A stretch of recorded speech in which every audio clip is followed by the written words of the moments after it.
So my name is Fuji. I'm an engineer at Calzada. I don't know if you guys are familiar with what we do, but at a high level, I'll go into a bit more in a few slides, but we build and design ARM-based system on chips targeted for servers. Today I'm going to be talking about the role of kind of this new era of efficiency optimized, scale optimized hardware combined with cloud stack and really cloud computing in general. So at a high level, just an outline. I'll start with a bit of motivation on where we see things evolving and the role that we play and that cloud computing software plays and where that integration is. And then go into how we can integrate with cloud stack today, which is through bare metal provisioning. So I'll step through what that is, how that works, and up to how to configure cloud stack to run bare metal today. And then I'll spend some time talking about future opportunities, kind of roadmap, where we're going, where we can integrate some of the ongoing cloud work and networking work that relates to our hardware. And feel free to jump in with questions or interrupt me at any time. So in terms of motivation, really it's kind of looking at driving efficiency and really more value out of your IT infrastructure. And it really builds upon kind of why that's becoming more and more important. So if you look at the trends and really how applications are being built and developed and deployed, there was a time when really applications ran on a local system, whether that be a PC or a workstation, and this application would run there, the state was really there. You may pull data from just a file service or from the web, but it was really the application state existed on that device. Obviously, we're seeing a huge kind of paradigm shift as we're moving to mobile, and you consume applications, you're consuming content on those edge devices, whether that's a smartphone type of device or a tablet or an ultrabook. But all of this is sort of tied to back-end services, right? For state, for some of the operations that you're doing. And more, it's really, you're using that application, you're doing your work at whatever device that happens to be most convenient or whatever device that you're at, right? So you may do something on your tablet and then continue on once you get to your workstation. And you can lose devices and really get back up to state because your application is running on that device, but all the state and everything is backed by services. And really, as that trend continues, it's going to put increasing pressure on that back end and making it more and more efficient and getting more work out of that investment that's made. So if you look at that from kind of a high level, where does that cost breakdown come into? What do my investments look like? There are three, kind of core components you can break it down into. One is the server hardware itself. The other is the physical infrastructure around that, right? So you have a facility, you have the power distribution and the cooling, chilling infrastructure around it. And then the operational costs, right? So here I call it power, but that can include everything that goes into the operational, the human manpower. If you're more or less automated, any of the manual management that has to happen is part of deployment and provisioning of your workloads. And if you look at this, right, the breakdown of how much is each component is going to vary quite a bit based upon your infrastructure and your hardware and your applications. But you want to take a holistic approach to optimizing that and really getting the most value out of that you can, because the second you optimize one component, then the other becomes a larger piece and you're going to push down on that. So to go into the kind of what that takes to really address all of these points.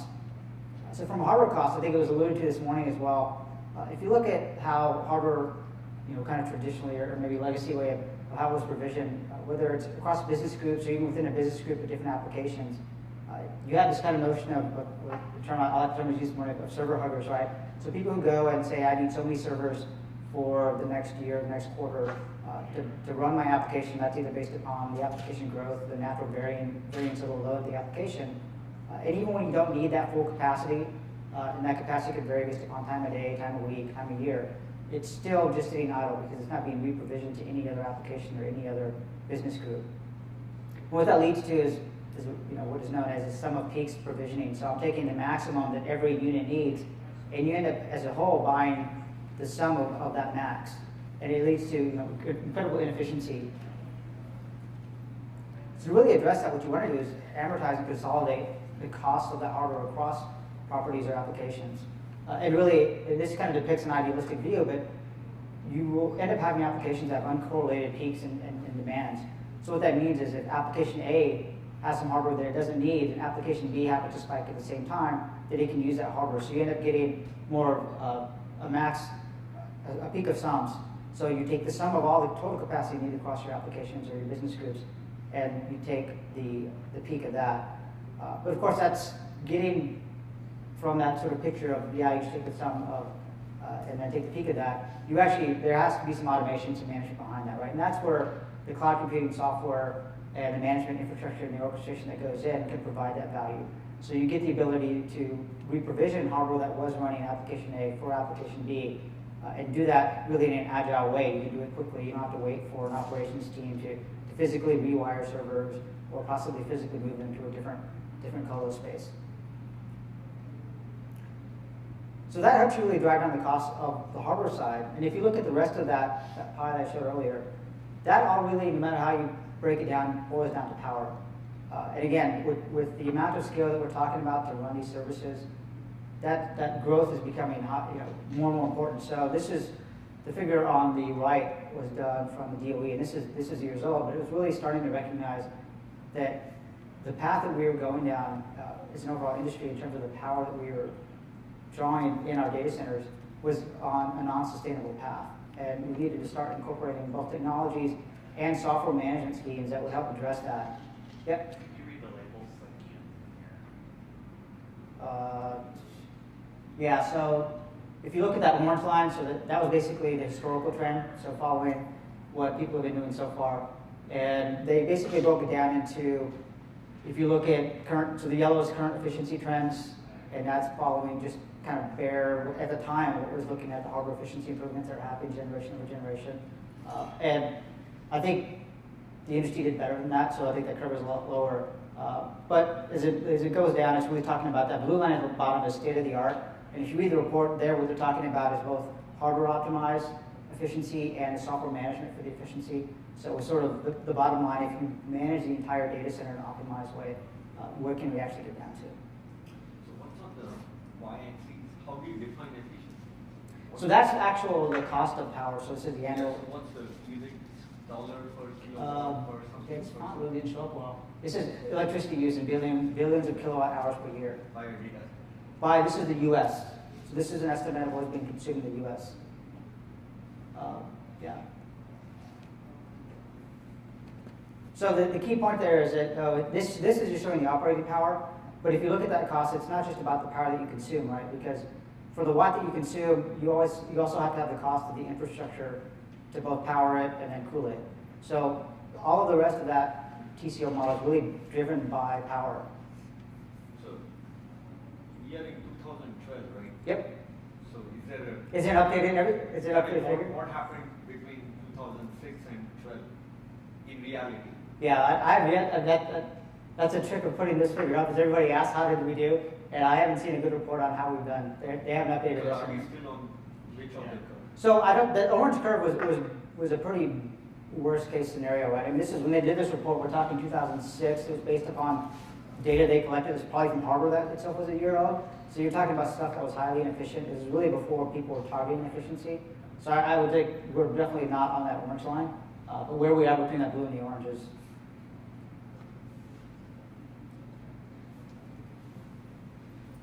So the metric, though, in either case is really to start looking at power efficiency, right? So instead of just about the aggregate power demand that I need to deploy some infrastructure, it's about how much work, bringing the work into the equation. And what that really lets you do is, you can look at it in one or two ways, right? Within the same amount of power capacity, so if I have an existing infrastructure, can I get more work out of that infrastructure? Whether that means I can put more hardware in, and density can play a role there as well if space is also a factor. Or if I'm building greenfield, then it may allow me to capacity plan in a way that says, this is the amount of work instances. It's an infrastructure kernel radius that's used just for imaging the bare metal node. And you populate that, and then you don't need to populate the typical Pixie configuration because Cloud Stack will auto-generate those. And I'll show what that looks like in a little bit. But then once you have those, there are APIs then to specify the DHCP provider for to your infrastructure. So as an example in our case, we pass it that we have a DNS mask provider. We pass the IP address of the host that's running DNS mask as in URL form along with credentials for login, so that then Cloud Tech will be able to modify and the configuration as you add nodes to it. And similar for a Pixie provider, so there's in this case again, we hijack on a ping Pixie server API, but you provide the same thing, the provider type, the IP address of the host running the service as a URL, and then the credentials to log into it. In our case, for the SIP and ping directory, they're not used. But if you're doing x86 and you're using the ping provider, then you need to provide the appropriate configuration options for that. Yep. This might be a dumb question, but if you're doing bare metal provision, you only end up with sort of one instance type, right? Yes. Okay. Oh yeah. So unless you can set it up with different types of hardware, right? Right. But yeah. Okay, fair enough. And then in terms of template, so we created one based upon the Ubuntu cloud image for testing, which is basically just the default cloud image, just threw in the pieces that it needs to do a bare metal boot, so the kernel and the modules and everything that we wanted for that template file. The way that we've done this, since we're not using the ping infrastructure, is we have an NFS server that provides the templates, and where we pass basically here where we pass sorry, when we configure the template, we pass the URL, and that will be the URL of the NFS server that's hosting the template.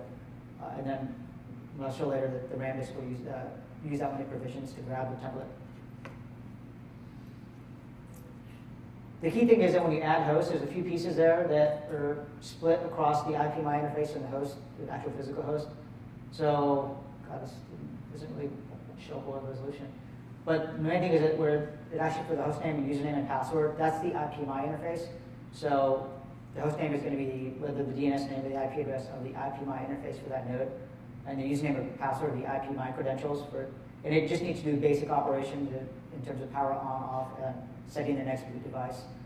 So you just have to make sure that the user that you configure has the credentials to do that through IPMI.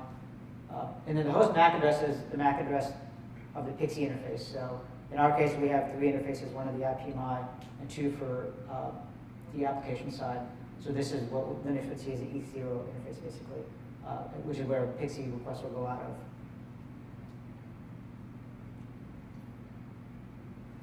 And from a kind of a high level of the flow perspective, then the way it works is when you create the instance, CloudStack will then go in and configure the DHCP server. So it's going to add an entry into the host file for DNS mask, saying here's the MAC address, and then the IP address it's allocated from the range you provided when you configure your infrastructure.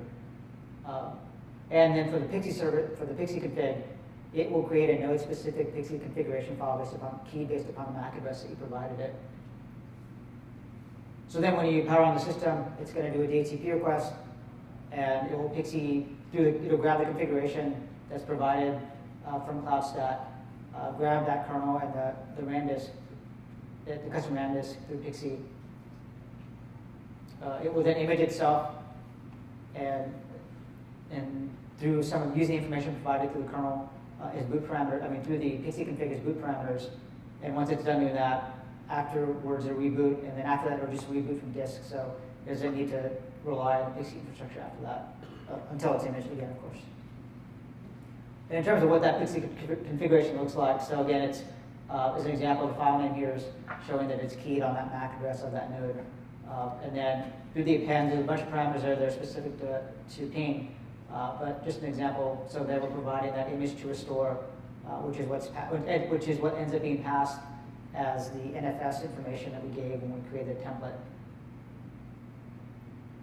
And that will end up being grabbed by that RAM disk. So the RAM disk script, the init script in the RAM disk is pretty simple. It'll come up, it'll format the drives, it's going to talk to the NFS server, and then take the template provided and image the local drive with it, and then do a resize FS operation to resize to the size of the hard disk.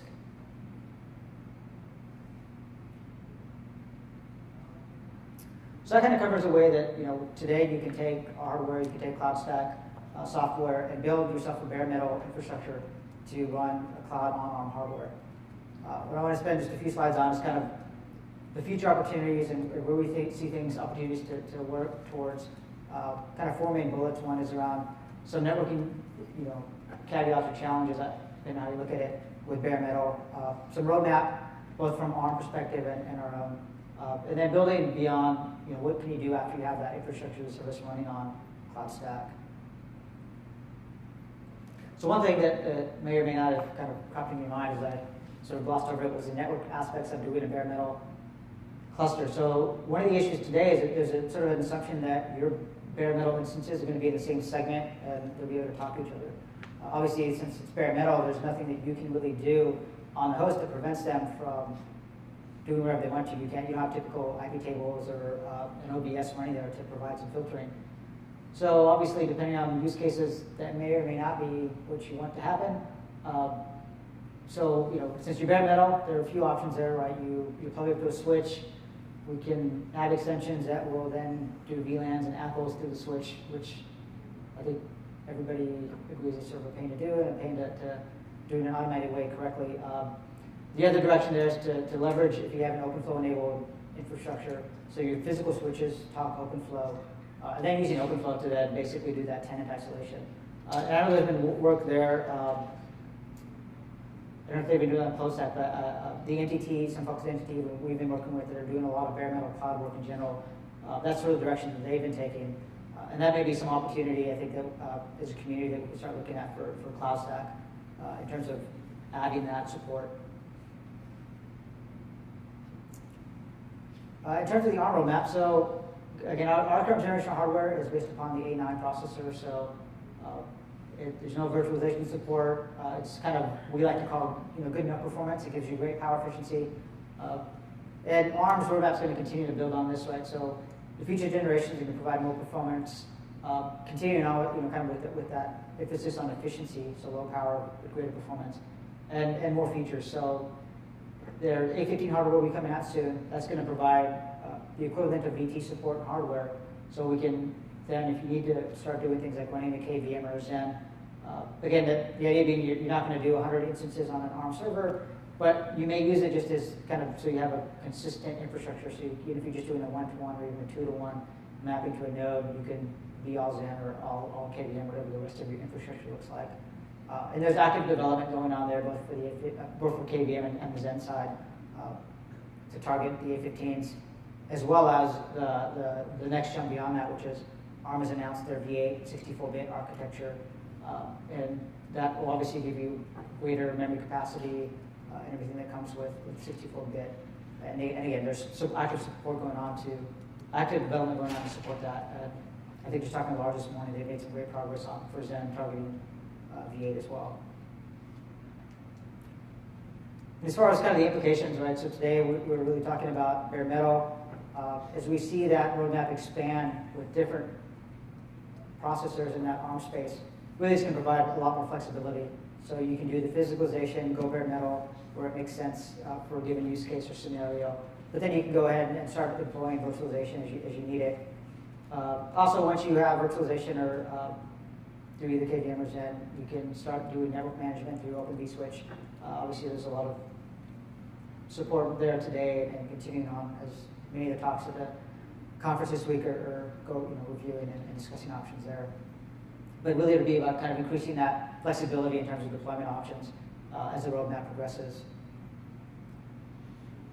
So taking that kind of ARM roadmap and to our own roadmap. So we basically we take the ARM core as it is from ARM, and then our kind of secret sauce is the fabric technology and the management technology and the scaling stuff that goes around it to build these highly efficient clusters. And really, when we think about what we do, we really think at the cluster level.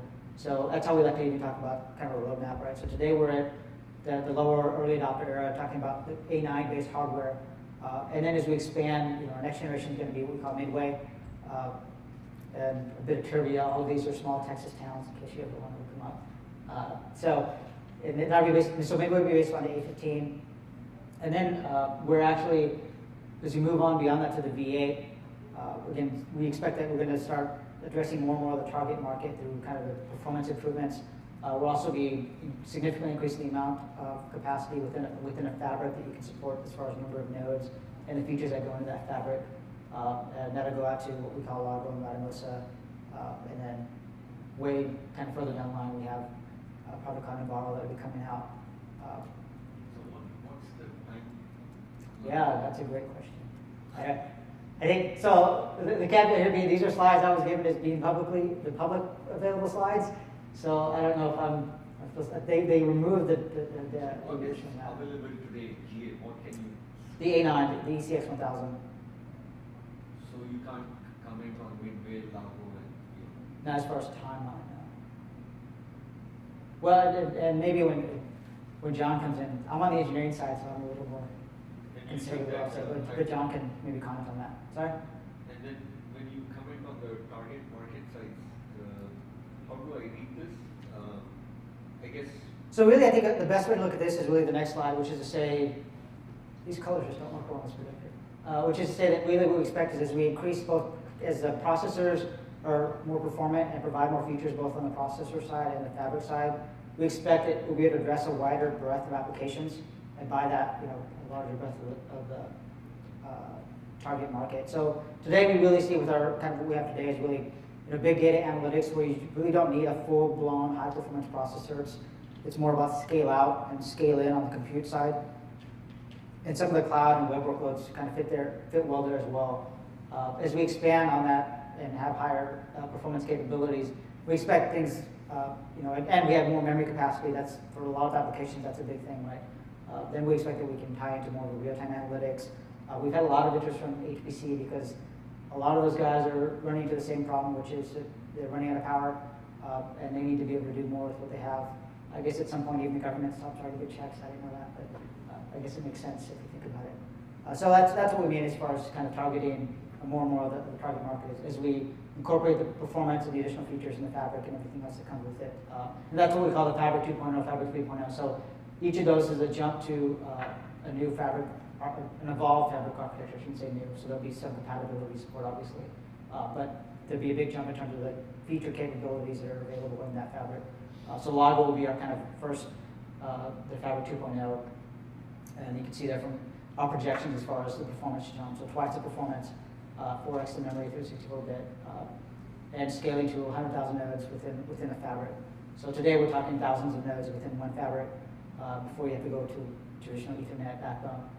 By Lago, you can go to hundreds of thousands of nodes.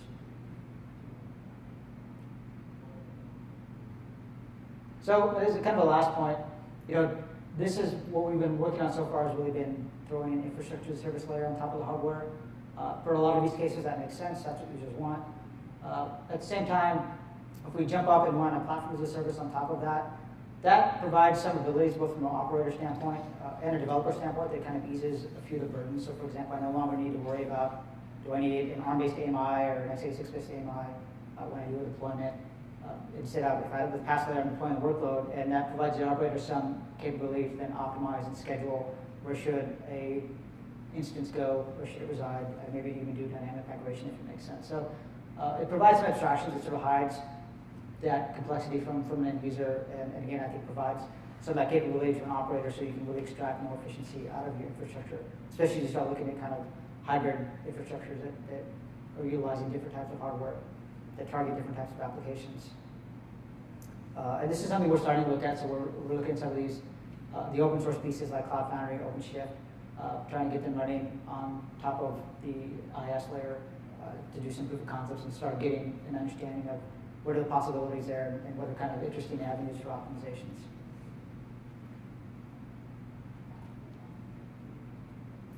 So kind of high-level takeaways, right? So ARM servers, I think a few years ago, that would have been like an oxymoron term in the first place. But they're here. You can get some real hardware, and you can run clouds on them, right? So whether it's with bare metal today or as the next generation hardware comes along with virtual machines, you can deploy an infrastructure as a service and a platform as a service on top of these. And the roadmap is quite promising, right? So if you look at what's there today, which is pretty compelling, I think, and I'm not biased at all, but it's pretty compelling. The roadmap is really interesting, both from kind of traditional what you would think of on the compute side, but I think really from that scalable factor, right? So normally when people are thinking about servers, it's kind of, how much work can I do, and then how do I kind of scale that out from a traditional way and rack it, mount it, and go to a switch. With some of the technologies, and we're not the only ones doing this, right? There are many vendors that are starting to look at integrated fabrics. There's some really exciting stuff that I think are going to have interesting implications on cloud computing, and really even from an application architecture standpoint. So it's a fun time to work in the space, I think. So yeah, thank you all. I'm taking questions. Yes. Have you been able to get things to the point where you can actually do benchmarking at the cloud level? I've seen some benchmarks at the chip level, but. So you're talking about by cloud level, you really just mean like a distributed application benchmark? Yeah, and then what's the latency for what consumed or something like that? Yeah, so we're doing, we've been doing a lot of that benchmarking. I don't know, I'm not in that critical path of where our numbers get published or not, so I'm not sure what's out and what's not. We're definitely looking at that. I mean, latency is a key thing for us, especially with that fabric. We think that's a big advantage. Yeah. And numbers have shown that, you know, it is. Now, as far as, you know, distributed workloads, I think one of the things that, and it sort of makes sense when you think about it, when you're talking about doing kind of even the big data and you want to scale that across your cluster, there's a lot of inefficiency even in software today that has nothing to do with our software. So some of the time is just being spent on, okay, we need to fix that and make sure that it's, you know, that bottleneck, which has nothing to do with hardware even, is sort of removed so that we can keep scaling this thing out across nodes. So I'd say, yeah, so we're starting down, you know, we've started on that. And, you know, I guess there's that barrier of when data gets published publicly. But if there's something specific you're interested in, feel free to talk to us and we can talk more about doing measurements of something specific to workloads. We've been doing a bit of that as well.